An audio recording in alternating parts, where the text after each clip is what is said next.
Disclaimer: it was a fanfiction story created by me. Please don't take it seriously. There is no match in this story and real life. Without even a second thought, Wayne called him Jeon. To her, it might have felt normal in that moment, but in reality, it wasn't.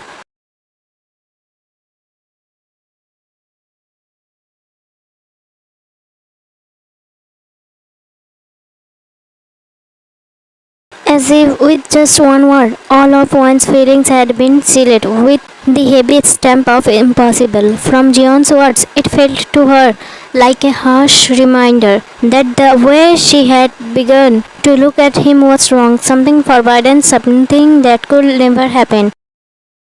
Had she really forgotten what relation Jeon held to her? Had she forgotten the void stood like a wall between them? Perhaps yes, perhaps that's why she had allowed the innocent seeds of love to quietly sprout in her heart for this man. But now the truth hit her like a storm. Her path and her destination were both wrong, and if even after realizing this, she kept walking down this road, then all she would ever receive in return would be wounds and heartbreak. And Jeon, he only saw her as a young girl, nothing more. Yes, he treated her with affection, gentleness, and care, but that didn't mean he carried the same feelings she had begun to nurture in her heart, holding down her restless emotions. Wine curved her lips into a faint smile and softly said, Wine, you are absolutely right. Jeon smiled warmly. Good, now shall we eat something? Wine, no. Jeon, titling his head in confusion. Why? Wine, because I want to hear your story first. Jeon, a small smile played on his lips. So you didn't forget about that? One could sense that Jeon was hesitating, almost the thought of opening up. So she gave him a soft smile, her tone polite and as if giving him a way out. Wine, it's okay, doctor. Sorry, it's okay. If you don't want to, then don't tell me. I understand some stories are better left unspoken. Jeon looked at her, not just looked, but with a gaze of quiet. His heart stirred at the sight of this girl in front of him. His thought urged, at such a young age, she speaks with such depth. How much must she have endured to become this mature, this wise, far beyond her years? Usually girls her age don't think this way, but Wine is different. There's something rare about her, something precious. Truly, Liam has given his sister an excellent upbringing. Jeon stayed lost in his thought for a while, then exhaled deeply and finally began to speak. Jeon, when I was 20 years old, I fell in love with a girl named Rose. Wine was stunned for a second. Jeon's sudden confession was like a secret ripped out of his chest. She could see his eyes flickering with something heavy, something he had been holding back for years. Jeon, Rose was everything, beautiful, calm and gentle by nature. During my university days, I used to watch her silently from afar. She was 1 year senior to me, yet my heart never cared about that distance. Every day, every passing moment, my love for her only grew stronger. She became the rhythm of my heartbeat, my first love, special, pure, untouched.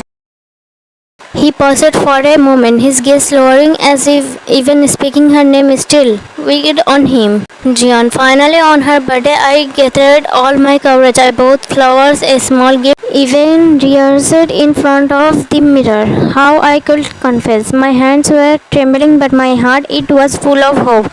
I thought that day would change my life forever. During lunchtime I searched for her, and when I reached the university terrace, his voice cracked and he stopped midway. His jaw clenched, his eyes shone with pain, as if that memory was stabbing him even now. One, sensing the storm inside him, placed her soft hand on his, pressing gently. Her smile was warm, almost like a silent permission. Say it, let it out. You don't have to carry it alone anymore. Wine, let it out. Maybe then you will feel lighter. Jeon, the moment I stepped on the terrace, I saw her, another guy. He looked away immediately, his thought tightening, his voice turned hoarse. Jeon, in that 1 second, it felt like the ground was ripped out from under me. The flowers slipped from my hand, my heart shattered into pieces so small I couldn't even pick them back up. I cried that night until my chest burned. I begged God to just erase that day from my life, but pain, it doesn't vanish. It carves itself into you. He let out a bitter laugh that carried no humor, only brokenness. John, after that, I swore to myself I will never go near love again. My parents had died when I was a child, so I only had one person left in my life, my elder sister, Isla. She was 7 years older than me, the one who carried the weight of our parents' business, the one who loved me more than anything. She raised me like her own child.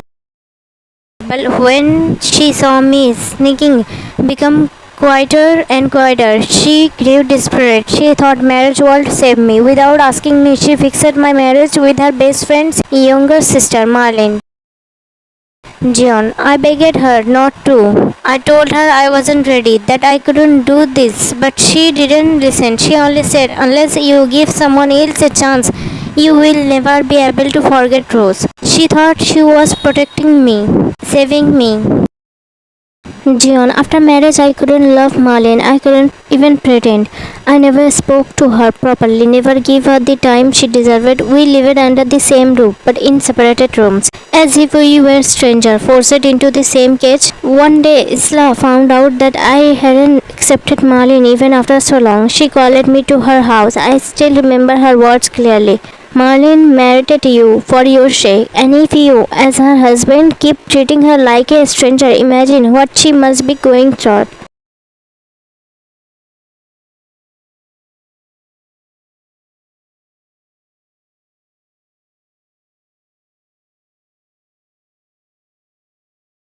Jeon. Because of that, my sister Isla, she turned her back on me. She believed Marlene's life. She thought I was. She was so angry. She left me. She went abroad and never looked back. Jeon's voice trembled like it was tearing his heart from inside. Jeon, I tried. God knows I tried. I told her to listen, to hear the truth. But she didn't. She believed I did it all because of Rose, and so she broke every tie with me. From that day, my sister, my only family, never met me, never spoke to me again. Jeon's eyes welled up with tears. Wine immediately pulled him into as if trying to lighten the unbearable weight on his heart. There was no wrong intention. Then Wine sat back in her place and asked softly, Wine, did you never try to meet your sister again? John, one, she is very strict. Once she says something, then no matter what happens, she doesn't listen to anyone. One, oh, noted understandingly. Where does she live now? John, I heard a few days ago that she's still abroad. From there, she handled all the business here. After that, neither of them said another word. They quietly finished their dinner, each lost in their own thoughts. Jeon showed Wine to a guest room, and she slowly walked inside, glancing once at him before closing the door. Jeon too retreated to his own room. Soon the entire house was surrounded by the darkness of night. Silence wrapped every corner, heavy and endless. Only two restless hearts kept beating. One heart was drawing in the old memories, itching from scars that had never healed, while the other was trembling under the weight of new feelings she was too afraid to name. Some words remained trapped on their lips, some emotion fought for space in their souls. Distance separated them, it an invisible thread pulled them closer in that quiet night. In morning, Jeon had to go to his hospital, so he woke up early. He made breakfast and then went to call Wine. When he reached the guest room door, he saw it was slightly open. Seeing that, Jeon felt confused. He thought maybe Wine had waking up, so the door had been left like that. He knocked on the door, but there was no reply. He knocked again, still no reply.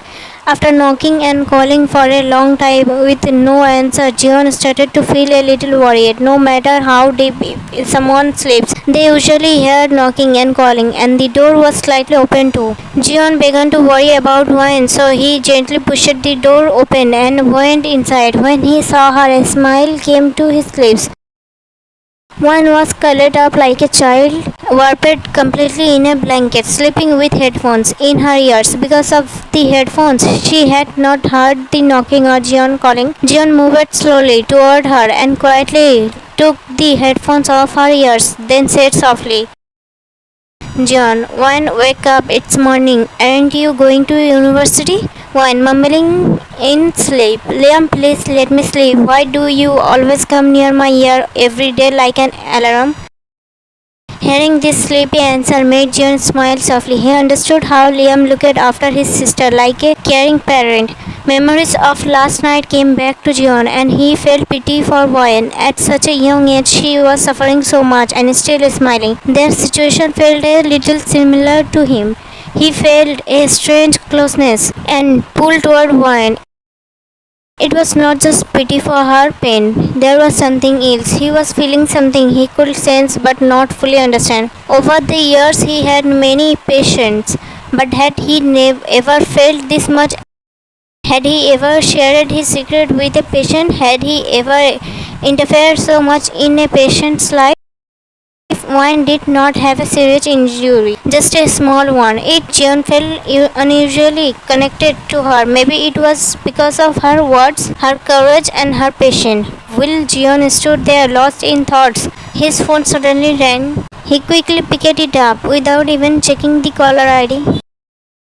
John, hello, Liam. Hello, uncle. John, oh, Liam. Liam, yes, uncle. I was wanted to ask, is Wine okay? What is she doing? Why hasn't she come home yet? From Liam's voice, John could clearly feel his worry. John, it's okay, Liam. Wine is completely fine and she is still sleeping right now. Don't worry, she is safe with me, okay? I will wake her up, give her breakfast, and then drop her home myself, okay? Liam is smiling with relief. Actually, I become a little too protective when it comes to wine. Please don't mind, uncle. John, no, not at all. I know how much you love and care for her.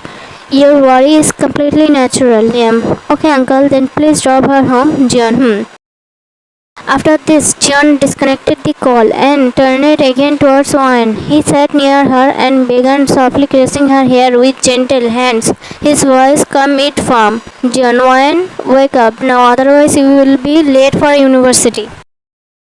Wine, She just mumbled her asleep, turned to the other side and slipped back into deep sleep. Jeon looked at her and realized that calling her like this would not work at all. A small, smile curved on his lips as an idea came to his mind. He leaned closer right near her ear and whispered in a low, deep voice.